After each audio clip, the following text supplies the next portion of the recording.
Halo semuanya, perkenalkan saya Elizabeth Lelulaga Makin. Di video ini saya akan menjelaskan mengenai pemanfaatan pohon lontar atau dengan nama ilmiah Bosarus flabellifer oleh masyarakat yang ada di Desa Letmovo Timur, Provinsi Nusa Tenggara Timur.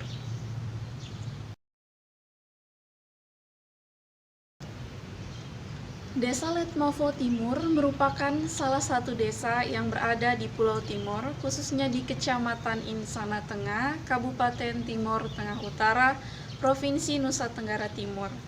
Perlu diketahui bahwa Nusa Tenggara Timur ini merupakan salah satu provinsi kepulauan, di mana terdapat beberapa pulau-pulau besar seperti Pulau Flores, Pulau Timor, Pulau Sumba, Pulau Alor, serta sekitar 526 pulau kecil lainnya. Beberapa daerah di Nusa Tenggara Timur menempatkan pohon lontar sebagai pohon penyokong kehidupan. Nah, pohon lontar atau Bosarus flabellifer ini merupakan pohon sejenis palem. Nah, pohon ini diketahui berasal dari India dan Sri Lanka yang kemudian menyebar sampai ke Indonesia. Di Indonesia sendiri, pohon lontar dapat ditemukan hampir di seluruh pulau. Pemanfaatan potensi pohon lontar, khususnya di Nusa Tenggara Timur, yaitu sebagai penghasil minuman lokal atau sering disebut dengan sopi, kemudian gula merah, bahan baku rumah, kemudian kerajinan, dan lain sebagainya.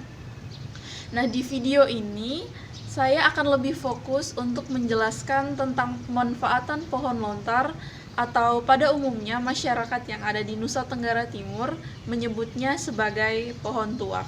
Nah, ini akan saya lebih jelaskan mengenai minuman serta kerajinannya.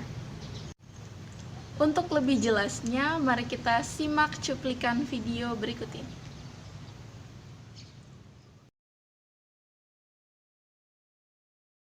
Petani Gubeng juga iris 20-an tahun dari orang tua. Dia 17-18 tahun. Ada dua betina dan jantan. Tantenya itu panjang, dilihat dari pucuknya itu bunga itu keluarnya muncul keluar itu, nah itu pas, itu mulai kita bisa naik GP baru bisa sampai buah betinanya. Begitu pada saat dia baru muncul keluar buahnya langsung bisa naik, bersihkan GP, lepas 3 hari dulu, begitu baru diiris. Dan pohonnya itu disiapkan parang, sau, tali, tangga untuk naik itu. Sekarang pakai Irgan yang 5 liter itu ember ya? Ya, makan waktu sekitar 2 jam. Itu per pohonnya mau dibersihkan, mau diikat. Tali hutan bisa juga dan pelepa jauh lontar tali, pelepa lontar tali. Itu pakai kayu jati atau kayu Asuri bisa. Pokoknya kita cari kayu yang begitu kuat. Itu untuk nanti kita GP itu bisa.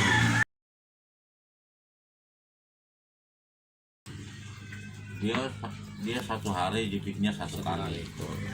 Kalau jepit pertama itu, setelah jepit pertama kemudian di waktu berapa hari baru Dia 3 hari lagi baru jepit lagi. Jepitnya 2 kali jepit habis dilepasin dulu. Setelah habis 3 hari naik lagi jepit lagi. Dia lepas dulu 3 hari lagi baru naik untuk iris. Di cuplikan video tadi, narasumber menyebutkan ada beberapa pekerjaan lain yang ditekuninya selain sebagai penyadap nira bunga lontar atau masyarakat di sana mengenal dengan istilah iris tuak. Pekerjaannya sebagai tukang iris tuak telah ditekuni sejak usia 20-an tahun, di mana diajarkan oleh orang tuanya. Kemudian untuk usia pohon lontar yang dapat diambil niranya itu pertama kali adalah pada usia 17 atau 18 tahun yang ditandai dengan kemunculan bunga.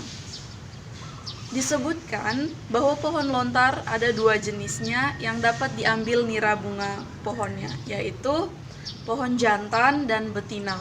Perbedaan pohon jantan dan pohon betina terletak pada bentuk, kemudian ukuran bunga. Untuk ukuran bunga jantan itu lebih panjang dibandingkan dengan pohon betina. Kemudian, buah pohon betina dapat dikonsumsi. Dalam tahap pengambilan nira itu membutuhkan alat bantu berupa tali, kemudian pisau, lalu penjepit atau ember untuk menampung.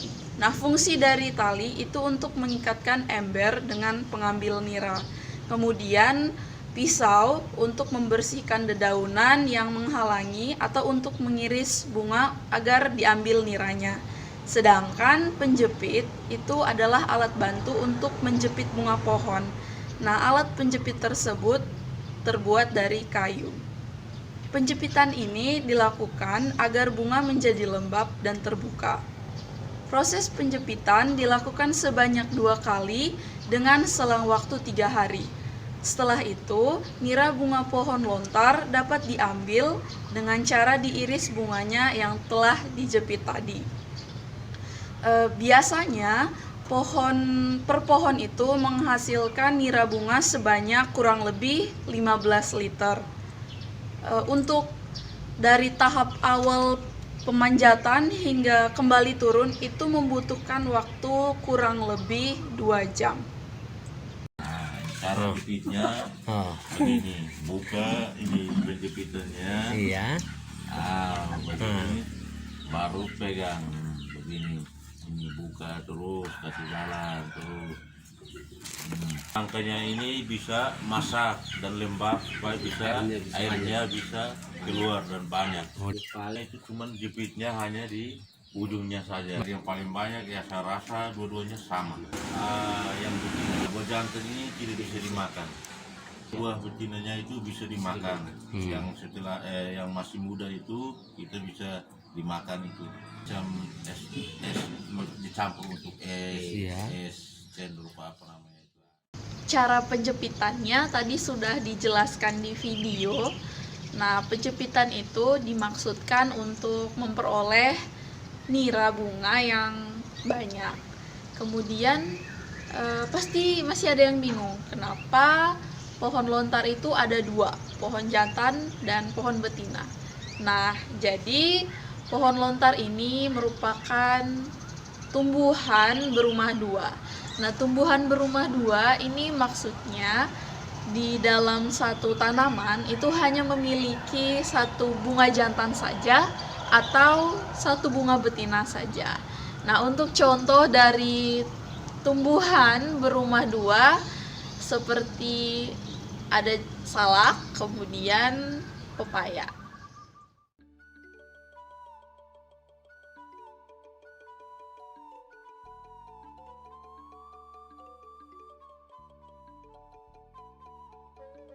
Ini dandangnya di bawah, periuk tanahnya di atas. Masak itu, habis itu habis tempel sudah begitu rapi, lalu ditaruh lagi dengan semen. Ini harus rendam selama 1 hari. 1 hari 1 malam. Ini kayu merah, sirih hutan. Terus dengan kayu laut dinyalakan, begitu tunggunya mendidih habis langsung bungkus. Kita cuman tada dan langsung tada botolnya di sana. Setelah memanen nira pohon tuak atau lontar, kemudian nira pohon direndam dengan menggunakan ramuan khusus seperti tadi disebutkan, ada kayu merah, sirih hutan, dan kayu laut. Proses perendaman dilakukan 1 hari 1 malam. Proses perendaman oleh narasumber sendiri dimaksudkan agar menghasilkan kualitas kopi atau minuman khas NTT ini terasa lebih enak. Kemudian, setelah proses perendaman selesai, nira kemudian dapat dimasak. Proses pemasakan memakan waktu kurang lebih 45 menit untuk menghasilkan 1 botol minuman. Untuk memasak nira itu harus menggunakan bara api. Untuk desain dari pemasakan nira tadi sudah dilihat pada cuplikan video. Itu tempat pemasakan terdiri dari dandang, kemudian disatukan dengan semen dengan periuk tanah. Kemudian juga terdapat bambu atau juga dapat menggunakan pipa. Nah, fungsi dari bambu atau pipa ini untuk mengalirkan hasil pemasakan nira dan menjadi tempat keluarnya produk akhir, yaitu sopi. Dari orang tua atau dari sejak SD kelas 5, karena ada biasa keterampilan itu kan kita harus ini belajar untuk ini anyam-anyaman. Kalau ini namanya ini bakul, ke bahasa Dawan oko. Ini tempat ini untuk daging, namanya kesui. Ini tempat untuk bersihkan beras, namanya tupa. Ini tempat untuk isi ini beras, namanya taka. Ini untuk mau kipas api, namanya PC. Ini untuk isi garam, namanya kola. Kesolat. Yang ini untuk tikar, mau bentang bisa duduk, namanya nahe. Ini untuk isi laru, namanya nee. Daun ini namanya noek. Ini niru ini 1,25. Ini 15. Itu tanasa. Jangan. Bakul ini 20. Tikar ini 25. Topi ini 35. Yang ini kipas ini 1.000. Yang ini 1.500. Ini 25, ini 25. Jualnya di pasar. Biasa ini dari mana saja orang ke pasar itu. Orang Bugis juga biasa mereka beli.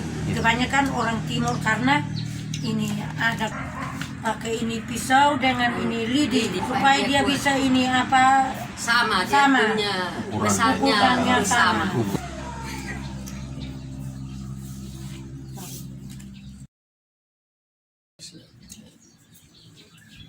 Ukuran lebarnya supaya sama. Supaya sama, kelihatannya rapi. Demikian yang bisa saya sampaikan dari video saya ini. Semoga dari video ini bermanfaat bagi teman-teman semua. Saya mohon maaf juga apabila dalam penyampaian informasi itu masih kurang lengkap. Juga saya berterima kasih kepada narasumber yang sudah bersedia untuk diwawancara dan kita semua yang tetap setia untuk menonton penjelasan saya. Terima kasih.